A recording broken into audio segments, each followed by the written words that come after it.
In 1903, the first and longest flight was 59 seconds. Now we have commercial flights that last over 18 hours. How did we get here?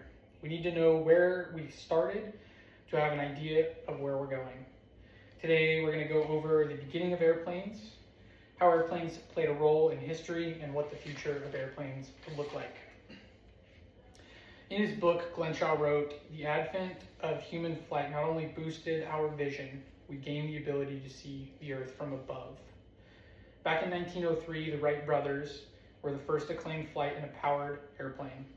The Wright Flyer, as you see here, took a flight of 59 seconds in its longest flight, and it was constructed of wood and had fabric-covered wings. Just a few years later, they were taking flights of about 40 minutes, and amazing onlookers. Between 1903 and 1914, airplanes slowly started to transform into a more recognizable platform. They were starting to put bigger engines in them, and they were starting to use metal for their frames.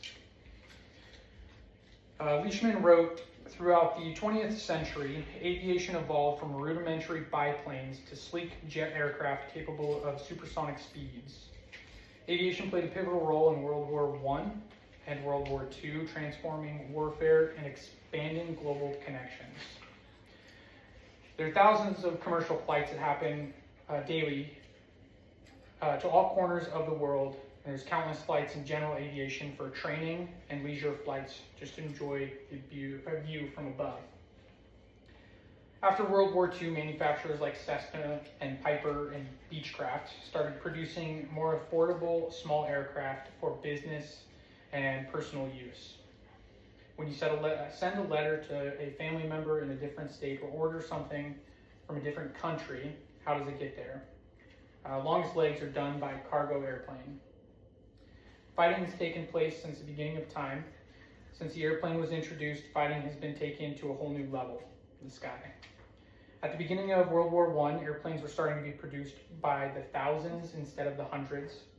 They had guns attached to them in various locations, and they were being produced for longevity and reliability. As time went on, more and more wars were fought. We now have airplanes that can travel faster than the speed of sound and drop bombs with precision accuracy.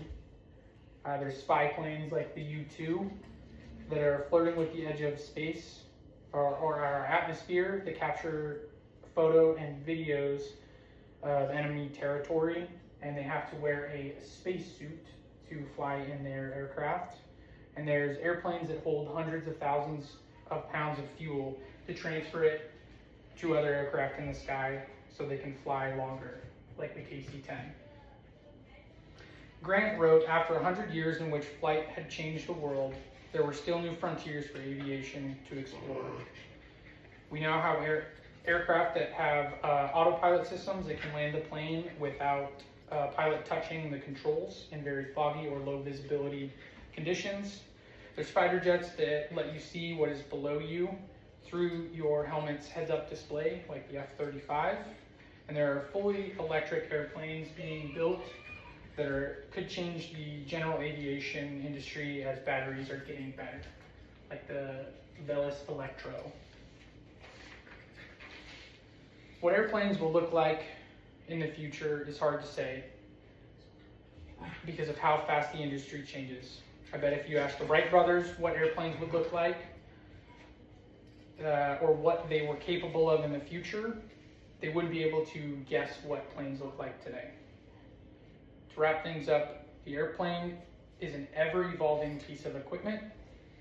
There have been countless failures that have led to great success, and the airplane has changed in so many different ways since 1903 with fabric-covered wings and short flights.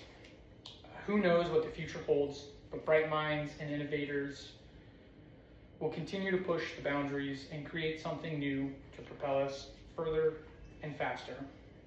And I'll leave you with this quote from the famous World War I ace Captain Edward Reichenbacher: "Aviation is proof that given the will, we have the capacity to achieve the impossible." Thank you.